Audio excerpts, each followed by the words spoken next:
Yes, reka tugusuze kandi tukwifurize kugenda ugira ibihe byiza uri kumva Evangeliser le Monde TV. Uyu ni wa mwanya tugira gutya tukagira tukugezaho amakuru atandukanye abari kugenda avugwa mu gisata cya gospel cyangwa se imyemerere cyangwa amakuru yobokamana muri rusange, aho tunyarukira hano mu Rwanda, hanze y'u Rwanda, mu karere ndetse no ku yindi migabane yose yo mu isi. Tugenda tureba iki kiri kuvugwa bw'isi y'yobokamana. Amakuru yacu rero turaza kwibanda ku ngingo z'ingenzi zikurikira, aho tuza kukubwira yuko umuramyi Alexis DUSABE ku nshuro ya mbere agiye gutaramira ku mugabane w'i Burayi. Turaza kukubwira yuko kandi ishimwe VESTINE ubarizwa mu itsinda rya VESTINE na Dorcas, nyuma y'igihe kinini y'inkuru zimaze iminsi zigenda zimuvugwaho, yatoboye agira icyo agenda abivugaho.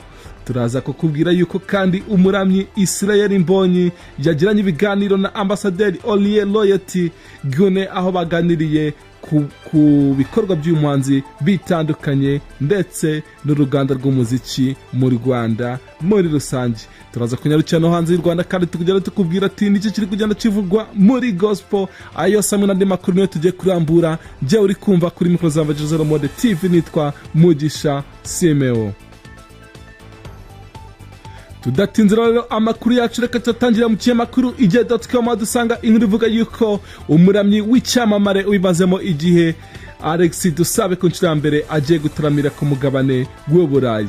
Nyuma y'igitaramo gikomeye yakorewe mu mujyi wa Kigali ubwo yizizaga imyaka 25 amaze mu muziki, Alexis DUSABE yateguje igitaramo yise umuyoboro concert ateganya gukorera mu Bubiligi. Ni igitaramo Alexis DUSABE ateganya gukora mu mujyi wa Bruxelles tariki ya 4 Mata 2026, aho azafatanya n'abanzi barimo René Patrick ndetse na Gasaro Tracy. Mu kiganiro agiranye n'ikinyamakuru IDRISS.com, Alexis DUSABE yavuze ko yishimiye kuba agiye gutaramira i Burayi ku nshuro ya mbere mu myaka 25 amaze mu muziki. Alexis DUSABE ahamya ko bigeze neza mu bihe bya Pasika, buri gihe yajya abafite igitaramo akorera i Burayi mu rwego rwo kwegerana n'abakunzi be bahatuye. Yagize ati turi mu myiteguro kandi nibaza ko nta kabuza bizagenda neza hamwe n'Imana. Alexis DUSABE yavuze ko kuva yatangira umuziki ari ubwa mbere agiye gukora igitaramo i Burayi, ari nayo nshuro ye ya mbere agiye kwakaragiza ikirenge. Yongeyeho ko kandi hari inshuro nyinshi yabigerageje gusa ntibikunde kubera impamvu zitandukanye. Alexis DUSABE umuhanzi bamaze igihe barubatse izina mu muziki cyo kuramya no guhimbaza Imana, aherutse gukorera i Kigali igitaramo cy'amateka ubwo yizizaga imyaka 25 amaze akora ivugabutumwa mu ndirimbo, ahari igitaramo yise umuyoboro 25 concert cyabereye muri Kigali Conference and Exhibition Village, ahazwi nka Kigali, tariki ya 14 Ukuboza 2025. Reka rero uyu muramyi Alexis DUSABE tumwifurize urugendo rwiza ndetse no kuzagira igitaramo cyiza muri rusange. Amakuru yacu rero tukirana mu Rwanda, reka tunyarukire ku itsinda rya Alicia na Germaine, aho bagira inama urubyiruko bavuga yuko rwakirinda kubaho ubuzima burenze ibyo binjiza, cyangwa se kubaho ubuzima burenze amafaranga binjiza muri rusange. Mu gihe benshi bakorera amafaranga ariko bakabura uburyo bwo kuyagenzura no kuyakoresha neza, Alicia na Germaine abanzikazi bakuzwe mu muziki wo kuramya no guhimbaza Imana basabye urubyiruko bagenzi babo gutangira umuco wo kwizigama no gukoresha neza ibyo bafite. Alicia na Germaine n'abaramyi bamaze umwaka umwe mu muziki wa gospel ariko bamaze kwigarura imitima ya benshi, aho indirimbo yabo uriyo imaze kurebwa n'abarenga 432 kuri YouTube mu mezi make cyane imaze igiye hanze. Ibintu bigaragaza uburyo bakunzwe n'uburyo ubutumwa bwabo bugera ku bantu benshi ndetse bukabomora imitima binyuze mu buhamya bakira. Ufite Imana Alicia na ufite Imana Germaine n'abavandimwe bavuka mu karere ka Rubavu mu ntara y'Iburengerazuba biyemeje kuririmbira Imana kuva bakiri bato, bakaba bavuga ko bazakomeza uwo murimo kugeza imvi zibaye uruyenzi. Aba bana batuye mu karere ka Rubavu, umurenge wa Rugerero, akagari ka Gisa, umudugudu wa Gihira, basengera muri ADPR Ruhangiro, bavuka kuri ufite Imana Innocent ndetse na Uwamahoro Beata. Alicia afite imyaka 21, akaba yiga mu mwaka wa 3 wa kaminuza y'u Rwanda bijyanye n'ubuganga. Germaine akaba afite imyaka 19, akaba yiga indimi n'ubuvanganzo muri École de Lettres de Gatovu mu karere ka Nyabihu, umurenge wa Kintobo, aho ari mu mwaka wa 6 w'amashuri yisumbuye. Mu kiganiro cyatambutse kuri Urban Music kuri YouTube, Germain na Shira bagarutse ku nyingo zitandukanye zirimo urugendo rw'abo muziki, ingazo n'ubutumwa bw'indirimbo yabo nshya Ibendera, ndetse n'inama bagira urubyiruko mu mikoreshereze y'amafaranga. Germain yavuze ko ikintu cyambere urubyiruko rukwiye kumenya ari ukwizigama. Yagize ati icyambere ni ukwizigama, hari ukuntu umuntu abona amafaranga akayaya nk'ugiye gupfa, kandi kwizigama ntabwo bigendera ku myaka y'umuntu. Ntukavuge ngo ndacyari umwana ndayangiza, ngo nimara gutangira gukorera yanjye nibwo nzizigama. Hoya.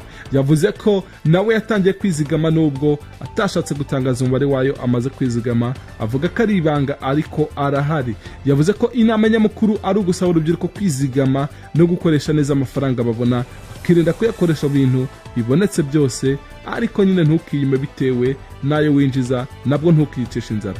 Mukuru we Alicia Yamungana yavuga ko urubyiruko rukwiye gutandukanya wants ndetse na needs, ibyo wifuza ndetse n'ibyo ukeneye cyane. Ati needs ni ibintu ushobora kubura ugapfa.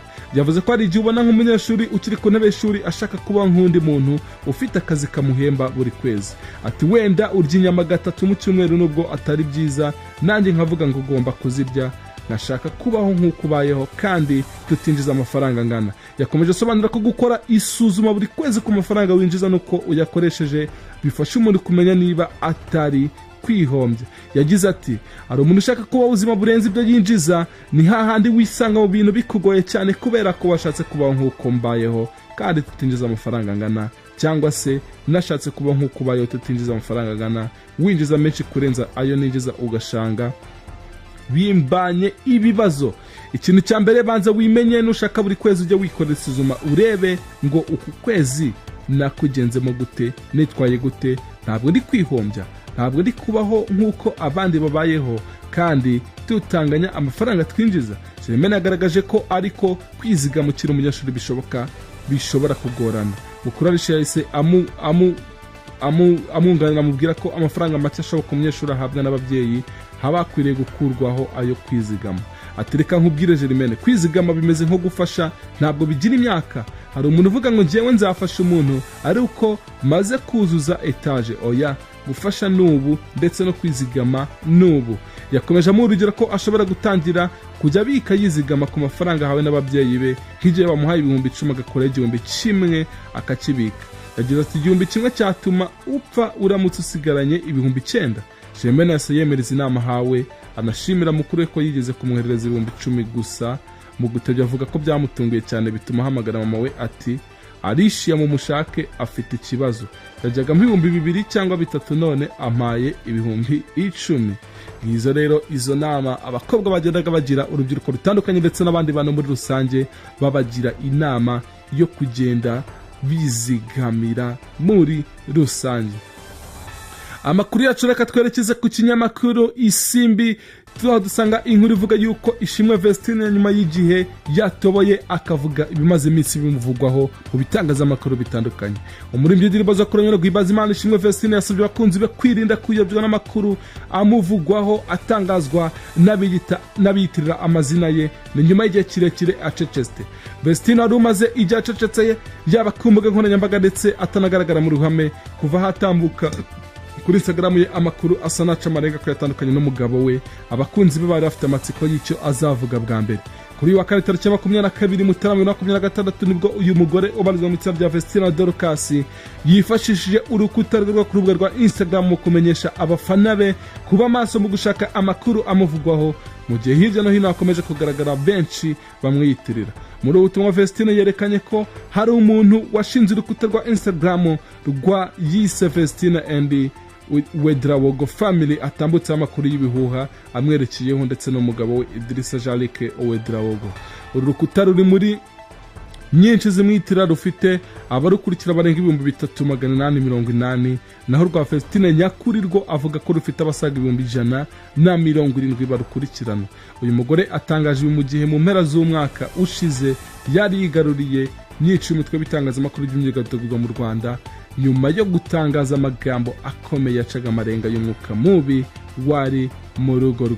Mu butumwa burebure yanyujije ku mbuga nkoranyambaga ze, uyu mugore wumvikanaga nk'uwicuza cyane yavuze ko niyongera kugira amahitamo y'umugabo abazabana azaba ari uwo azi neza.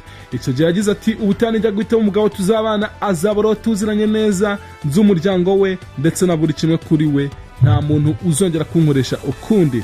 Gusa nyuma yaho hari andi makuru yaje kujya hanze yavugaga ko ubu butumwa bwaba bwaranditswe n'undi muntu wiyitiriye uyu muramyi kazi. Ibyo rero ibya VESTINE ukomeje kugenda agarukwaho mu bitangazamakuru bitandukanye. Mu yandi makuru rero akatunyarukira mu kinyamakuru Imvaho Nshya, aho dusangamo inkuru ivuga yuko umuramyi Israël Mbonyi yagiranye ibiganiro na ambasaderi Alexis w'Umufaransa, akaba ari ambasaderi w'Ubufaransa mu Rwanda.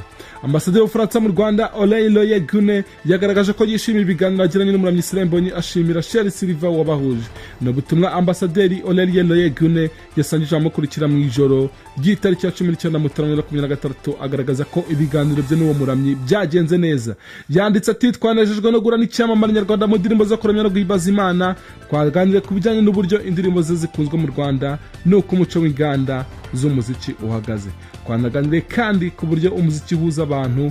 Wakoze cyane Silva kuba waratugejejeho igitekerezo. Israël Mbonyi yagiranye ibiganiro na ambasaderi Alexis nyuma yuko aherutse kuza BK Arena ku nshuro ya 4 mu gitaramo cyambo kane, nk'uko agaragaza ko ari umushinga uhoraho asanzwe akora tariki 25 Ukuboza buri mwaka. Mwaka wa 2025 wa Israël Mbonyi yakoze imishinga itandukanye irimo n'umushinga wa album ya 5 yise Hobe, yashyize ahagaragara mu gitaramo cyabereye mu Conference Arena tariki 5 Ukwakira 2025. Amakuru yacu rero reka twerekeze hanze y'u Rwanda ku muramyi n'ubundi ariko w'umunyarwanda Serge Iyamuremye wateguje ibitaramo yise Easter Celebration. Ibi ni ibitaramo rero uyu muramyi ateganya gukora tariki 5 ndetse na tariki 24 z'ukwezi kwa 4 ndetse no kwa 5, akaba azabikorera mu miji itandukanye, aho nko ku itariki 5 z'ukwezi kwa 4 afite igitaramo muri Kentucky, mu gihe tariki ya 25 z'ukwezi kwa 5 afite igitaramo n'ubundi mu mujyi wa Maine. Nguwo rero Serge Iyamuremye umaze iminsi atanagaragara mu muziki cyane, ariko akaba yagarutse ateguza abakunzi be ibitaramo hanze y'u Rwanda. Uyu muramyi abinyujije ku mbuga ze zitandukanye yagize ati Imana iratangiye, imirimo y'Imana ubu iruzuye.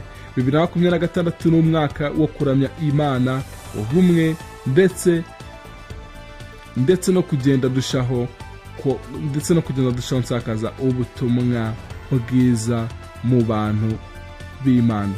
Nguwo rero Serge Iyamuremye akabe naha dusoreje amakuru twari twabateguriye. Ngiye mwumvaga nitwaga Mugisha Simeon, aho iyi Evangelism Mode TV tubasaba gukora subscribe, share ndetse na comment kugira ngo amakuru yacu atandukanye ndetse n'ibyegeranyo bindi tugenda tubagezaho bijye bigenda bikugeraho buruko tubishyizeho. Amahoro y'Imana akomeze kugenda abana namwe.